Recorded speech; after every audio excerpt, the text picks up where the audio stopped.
ఆర్థికంగా మేము ఇబ్బందుల్లో ఉన్నామని చెప్తా ఉన్నారు. మరి ఇప్పుడు ఈ ఉపాధి హామీ చట్టాన్ని అమలు చేయాలని అంటే రాష్ట్ర ప్రభుత్వం తమ వాటా నుంచి నిధులు కేటాయించాల్సినటువంటి అవసరం ఉంది. మరి నిధులు లేవని చెప్పి ఒకవైపు చెప్పుకుంటా ఉపాధి హామీకి నిధులు కేటాయించాలని అంటే రాష్ట్ర ప్రభుత్వానికి కేటాయించినటువంటి పరిస్థితి ఉన్నది. అట్లాంటి సందర్భాల్లో మేము ఈ పనిని చేయలేమని చెప్పని రాష్ట్ర ప్రభుత్వాలు చేతులెత్తేసి ఈ ఉపాధి హామీని నిర్వీర్యం చేసినటువంటి ప్రమాదం రాబోతా ఉన్నది.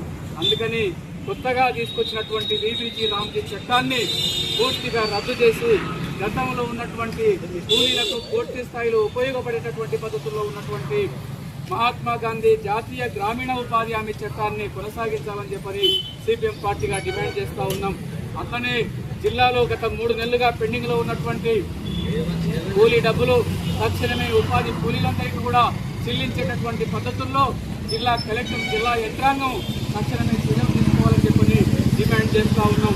పనిముట్ల కోసం వాటిని మెరుగుపరచుకోవడం కోసం కావాల్సినటువంటి డబ్బులు వేసవిలో అదనంగా ఇవ్వాల్సినటువంటి 20% అదనపు బస్సులు మంచినీళ్ళ సౌకర్యము వీటన్నిటినీ కూడా ఉపాధి కూలీలకు గ్రామాల్లో ఏర్పాటు చేయాలని చెప్పని సిపిఎం పార్టీగా డిమాండ్ చేస్తూ ఉన్నాం.